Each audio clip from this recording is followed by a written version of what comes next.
Hi friend, स्वागत है आपका सतेंद्र ITI के डिजिटल लर्निंग क्लास में। मैं दिनेश कुमार आज आप सबों के लिए लेकर आया है एक नया चैप्टर डिजिटल इलेक्ट्रॉनिक्स। यह ITI के फर्स्ट ईयर में है और इसी पर आज हम लोग चर्चा करेंगे, जिसमें से पहला टॉपिक है परिचय, दूसरा संख्या पद्धति, तीसरा डेसिमल संख्या और चौथा बाइनरी संख्या। तो सबसे पहले जानेंगे हम कि डिजिटल इलेक्ट्रॉनिक्स का जरूरत क्यों पड़ा।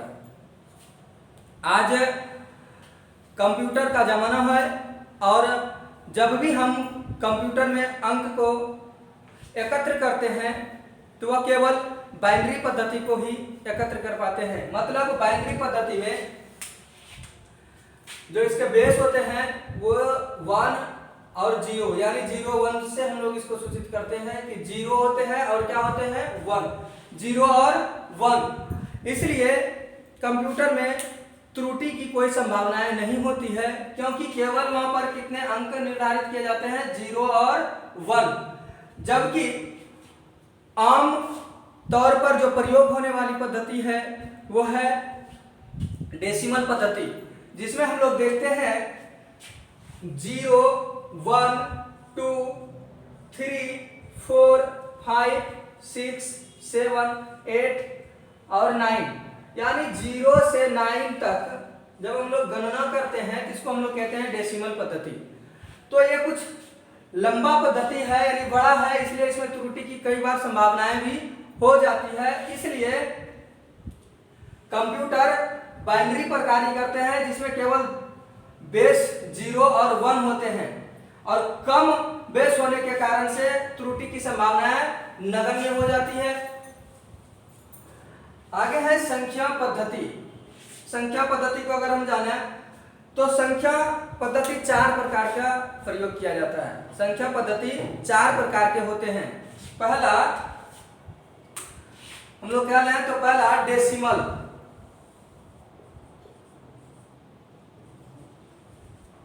पहला डेसिमल, पहला अगर हम डेसिमल की बात कर रहे हैं तो दूसरा हो जाएगा बाइनरी।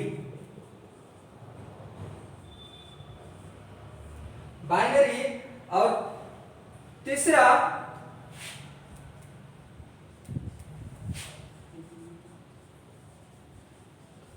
ऑक्टल और चौथा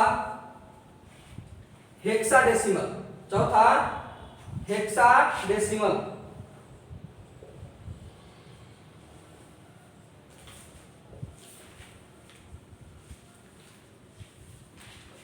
पहला क्या होता है डेसिमल, दूसरा बाइनरी, तीसरा ऑक्टल और चौथा हेक्साडेसिमल। तो बाइनरी का जो होता है बेस वो 0 और 1। हाँ, बाइनरी का 0 और 1, डेसिमल का 0 से 9, ऑक्टल का 0 से 7 और हेक्साडेसिमल का 0 से 15।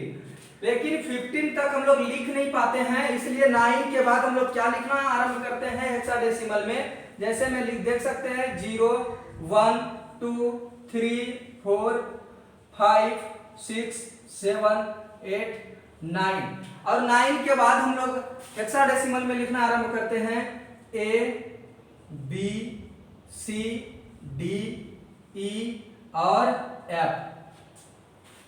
हम लोग क्या लिखते हैं 0 1 2 3 4 5 6 7 8 9 और उसके बाद हम लोग क्या लिखने लगते हैं A B C D E F, इसलिए हम लोग 15 तक आते हैं। तो हम लोग जब डेसिमल की बात कर लेते हैं तो डेसिमल में जब हम एक संख्या राइट की ओर जाते हैं, जैसे अगर 1 और 2 3 4 अगर इस प्रकार से हमारे पास कोई संख्या है तो कहा जाता है कि अगर एक संख्या हम राइट की ओर जाते हैं, दायां साइड जाते हैं तो 10 का गुणनफल होता है, 10 गुना बढ़ जाते हैं। इसलिए इसमें जब भी डिवाइड हम लोग करते हैं 10 इसका बेस माना जाता है। बाइनरी का 2 बेस माना जाता है, इसका बेस 2, इसका 10 ऑक्टल का 8 और हेक्साडेसिमल का 16। ये हमारा कुछ चारों पद्धति का बेस है। जैसे डेसिमल का 10, बाइनरी का 2, ऑक्टल का 8 और हेक्साडेसिमल का 16। तो इन चार पद्धतियों में सबसे कम त्रुटि वाली अगर कोई पद्धति है तो वो है बाइनरी, क्योंकि इसमें केवल दो संख्या होते हैं, 0 और 1। इसमें कितनी संख्या होती है? तो 2, 0 और 1। उसके बाद ऑक्टल जिसमें 8 संख्या होती है 0 से 7 तक। उसके बाद डेसिमल जिसमें 10 संख्याएं होती है 0 से 9 तक। और उसके बाद हेक्साडेसिमल जिसमें 16 संख्याएं होती है जिसमें 0 से F तक। इस प्रकार से हम लोग समझे संख्या पद्धति को। आगे हम लोग आज चर्चा करेंगे डेसिमल संख्या और बाइनरी संख्या की। तो सबसे पहले हम लोग डेसिमल संख्या को देखते हैं। डेसिमल संख्या में हम लोग लिख पाते हैं, डेसिमल संख्या में हम लोग लिख पाते हैं 0, 1, 2, 3, 4, 5, 6, 7, 8, 9 ऐसा कुछ लिख पाते हैं हम लोग। किसमें? डेसिमल संख्या में। और बाइनरी संख्या में केवल 0 और 1 होते हैं। लेकिन आज हम लोग डेसिमल को बाइनरी में और बाइनरी को डेसिमल में करने की कुछ विधि को देखेंगे। जैसे मान लिया जाए कि हमें एक क्वेश्चन दिया गया है कि संख्या 9 को बाइनरी में बदलें, संख्या 9 को बाइनरी में बदलें। तो इसे बदलने के कई विधि होते हैं, लेकिन हम एक सरल विधि को ही अपनाएंगे और भाग क्रिया के माध्यम से हम 9 को निकाल लेंगे। जैसे 9 लिखते हैं और हमने इसका बताया था कि बेस कितना होता है बाइनरी का, तो इसका बेस 2। जब बाइनरी का बेस 2 है तो 9 को हमें 2 से भाग लगाना होगा। और 2 से जैसे ही हम 9 को भाग लगाएंगे तो देखेंगे कि इसमें 9 में भाग लगता है 2 से, तो 4 दूनी 8 तो लग रहा है और एक शेषफल बच जा रहा है। तो शेषफल जो बच जाएंगे उसको हम यहाँ पर लिख देंगे, फिर 2 से लगाएंगे तो यहाँ पर भी देखते हैं 2 दूना 4 पूरा कट जाता है और शेषफल कुछ नहीं होता है तो हम 0 लिख देते हैं। फिर 2 से लगाते हैं तो 2 एकम 2 पूरा कट जा रहा है और शेषफल कुछ नहीं होता है, यानी 0 होता है। तो इसको अब हम लिखेंगे कैसे? तो इसको नीचे से ऊपर की ओर बढ़ते क्रम में इस प्रकार से लिखा जाता है, नीचे से ऊपर की ओर बढ़ते क्रम में लिखा जा सकता है। तो पहला संख्या हो गया मेरा 1, दूसरा 0 और तीसरा 0 और चौथा 1। इस प्रकार से यह हमारा आंसर तैयार हुआ कि अगर 9 को बाइनरी में हम चेंज करेंगे तो उसका मान कितना होगा? 1 0 1 0 1 0 1 0 बराबर 9। डेसिमल में बात कर रहे हैं तो 9 और बाइनरी में बात कर रहे हैं तो 1 0 1 0। ठीक उसी प्रकार से हम दूसरे को भी देख सकते हैं। अगर हमारे पास 8 है और 8 को बाइनरी में चेंज करना है तो हम क्या करेंगे? फिर उसी तरह से 2 से भाग लगाएंगे। 4 दूना 8 पूरी तरह से कट जा रहा है, शेषफल 0। 2 से फिर भाग लगाएंगे, 2 दूना 4 शेषफल 0। फिर 2 से लगाएंगे, 2 एका 2 शेषफल 0। अब हमारे पास अगर उसी तरह से नीचे से ऊपर की ओर जाए तो हमें मिलता है 1 0 0 और 0। मतलब ये किसके बराबर है? तो 8 के बराबर है। अगर डेसिमल में संख्या 8 है और उसे बाइनरी में चेंज करना है तो कितना हो जाएगा? 1 0 0 0 यानी 1 0 0 0। अब ये सही है या गलत, इसका जांच भी हमें करना चाहिए। तो इसकी एक दूसरा विधि भी हम इसका देखते हैं। दूसरा विधि के लिए हम लोग लिखेंगे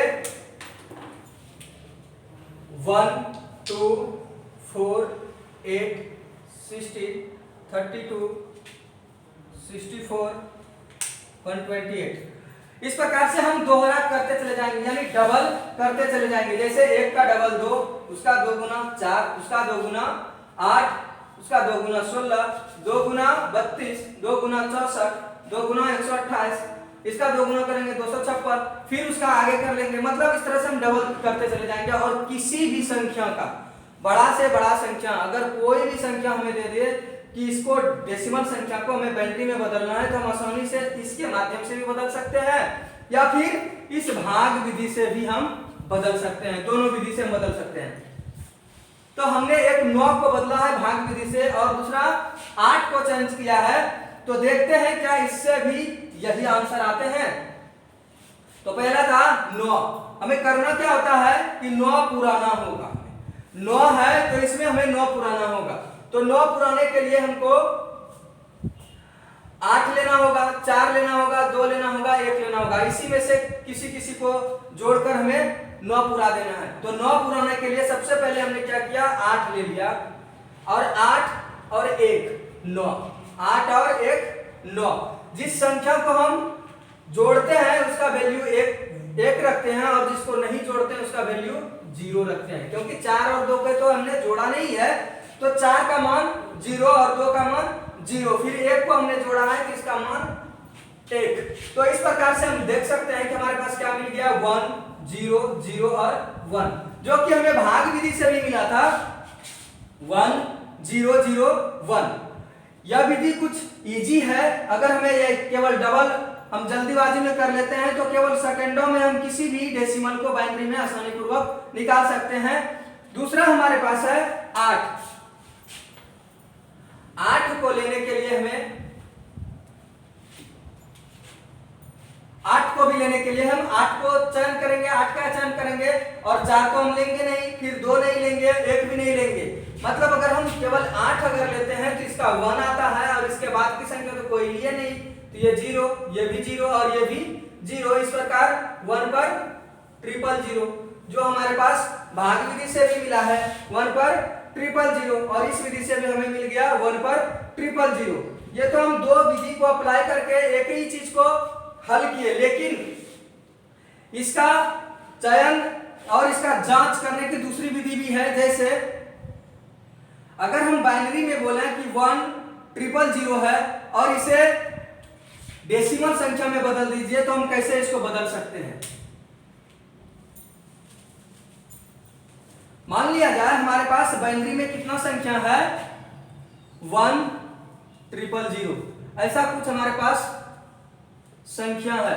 1 000 हमारे पास संख्या है और इसे किस में बदलना है, तो डेसिमल में चेंज करना है, डेसिमल में बदलना है। तो इसे भाग विधि से भी कर सकते हैं या गुणनखंड विधि से कर सकते हैं। तो सबसे पहले हम लोग भाग विधि को देखेंगे, जिस विधि से हम लोग इसको हल किए हैं।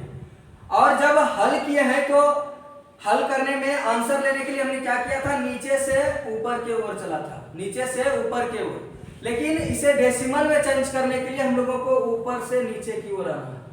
तो ऊपर से, और ऊपर से जब हम आएंगे तो राइट साइड को लेंगे, यानी दायां साइड को लेंगे। तो दायां में मेरा 0 है, 0 रखेंगे, फिर 0 है, 0 रखेंगे, फिर 0 है, 0 रखेंगे और लास्ट में 1 है तो 1 रख देंगे।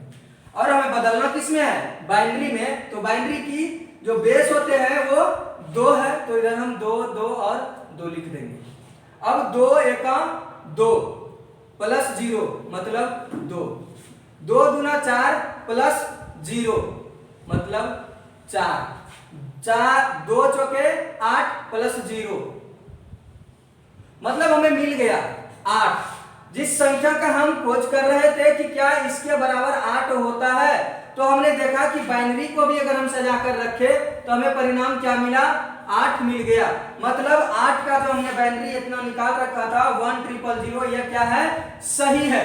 हम इस विधि से इसका जांच भी अपने आप कर सकते हैं कि जो हम बाइनरी बना रहे हैं, डेसिमल को जो बाइनरी में बदल रहे हैं, क्या वो सही है या गलत। तो सबसे पहले हम डेसिमल को बाइनरी में बदल लेंगे और फिर बाइनरी को डेसिमल में बदल लेंगे। और अगर दोनों बार, दोनों परिवर्तन के दौरान हमें 8 मिल जा रहा है, तो हम समझेंगे कि हमारा बनाया हुआ ये सही है। इसका चयन और जांच हम दूसरे विधि से भी आसानी पूर्वक कर सकते हैं। और दूसरे विधि के लिए हम लोग प्रयोग करते हैं गुणनखंड का। जैसे कि हम लिख सकते हैं यहां पर 1000 है, तो 1 को लेंगे गुना 2 पर पावर कितना रखेंगे 1 2 3, फिर प्लस 0 को लेंगे गुना इसका बेस बाइनरी का क्या है 2, तो 2 ही रखेंगे हम, उसका पावर 2 प्लस फिर 0 गुना 2 पावर 1 प्लस 0 गुना 2 का पावर 0। इस प्रकार से यदि हम देखें तो इस प्रकार से भी हमें चेक करके मिल सकता है 8। अगर नहीं मिलता है तो बाइनरी हमारा गलत है, यानी हम जो डेसिमल को बाइनरी में बदले हैं यह गलत हो साबित होगा। और अगर 8 मिल जा रहा है तो हमारा डेसिमल से बाइनरी जो हम चेंज किए वो आंसर सही है। तो इसको हम देखते हैं, तो 2 दूना 4 और 4 दूना 8 प्लस 2 दूना 4, 4 का 0 से गुना तो 0 प्लस 2 1 का 2, 2 का 0 प्लस घात 0 है किसका मान 1, 1 का गुना 0 से 0 बराबर 8। इस प्रकार से हम देख पाते हैं कि गुणनखंड विधि से भी जब हम 1000 को हल करते हैं तो हमें क्या मिलता है, परिणाम 8 मिलता है। हमने कई विधियों से चेक किया कि 8 का बाइनरी क्या होता है 1000 ही होता है, और 1000 का डेसिमल क्या होता है वो 8 ही होता है। मतलब हम लोग भाग विधि से भी निकाल सकते हैं, या फिर इस विधि से निकाल सकते हैं, या फिर इसको भी हम लोग भाग विधि से बाइनरी को डेसिमल में बदल सकते हैं, या फिर गुणनखंड विधि से बाइनरी को डेसिमल में बदल सकते हैं।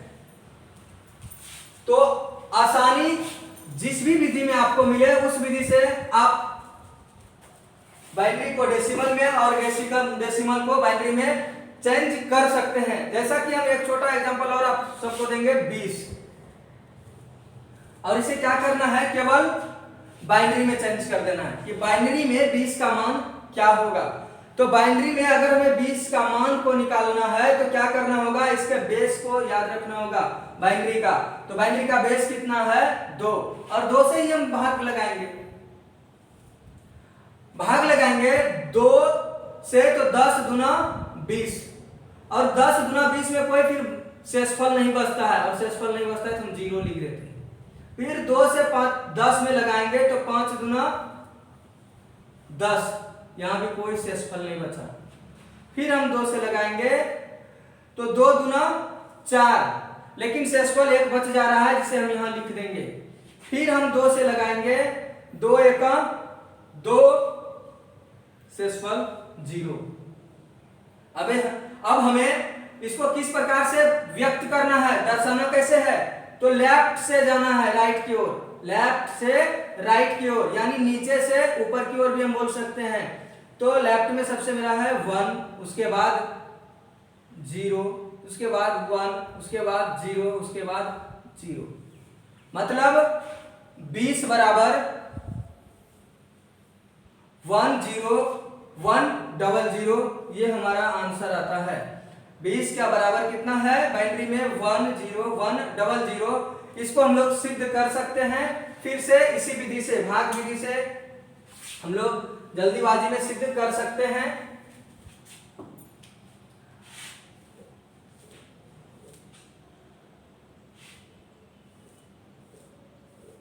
इस प्रकार से, और हमने बोला था कि जिस प्रकार से इसको हम व्यक्त किए हैं उसके उल्टा साइड से इस पर हमें फिर से व्यक्त करना होगा जब हमें इसे सिद्ध करना होता है। तो हम पहला डिजिट देखते हैं 0 है मेरा, तो यहाँ 0 लगाएंगे। दूसरा क्या है 0 है, 0 लगाएंगे। तीसरा 1 है, 1 लगाएंगे। चौथा 0 है, 0 लगाएंगे। और पांचवा 1 है, 1 लगा देंगे। बाइनरी की बेस 2, इसलिए इधर हम 2 2 2 लिख देंगे। और इसको कैसे हम हल करते हैं, इसको इससे गुना करते हैं और इसको ऐड कर देते हैं, जोड़ देते हैं। तो 2 1 2, और उसमें हम जोड़ेंगे 0 तो 2 ही होगा। 2 दूना 4, 1 जोड़ेंगे तो 5 होगा। फिर 2 पंचे 10, और 10 में 0 जोड़ेंगे तो 10 ही होगा। 2 10 20, यानी 10 दूना 20, और अगर 0 जोड़ते तो 20 ही होता। इस प्रकार से हम देखें कि 20 को जब हम लोग चेंज किए तो क्या मिला 1 0 1 0 0 और जब 1 0 1 0 0 को चेंज किए तो हमें 20 मिल गया। मतलब यह विधि हमारा सही है और आंसर भी सही है। लेकिन इसी 20 को अगर हम इस विधि से हल करना चाहें तो इस विधि से भी हम आसानी से हल कर सकते हैं। तो 20 प्राप्त करने के लिए हमें 16 तक को देखना होगा और 16 तक को देखने के लिए हम इसमें 16 लेंगे, 16 और 4 20। 20 मेरा दो ही डिजिट में पूर रहा है तो मतलब 16 अगर लिए हैं तो 1, 8 नहीं लिए हैं 0, 4 लिए हैं 1, 2 नहीं लिए हैं 0, 1 नहीं लिए हैं तो 0। इस प्रकार से हम लिख सकते हैं 1 0 1 0 0। वही तो आंसर इसका भी है ना 1 0 1 0 0। मतलब किसी भी विधि से हम आसानी पूर्वक डेसिमल को बाइनरी और बाइनरी को डेसिमल में बदल सकते हैं। आज के लिए इतना ही, धन्यवाद।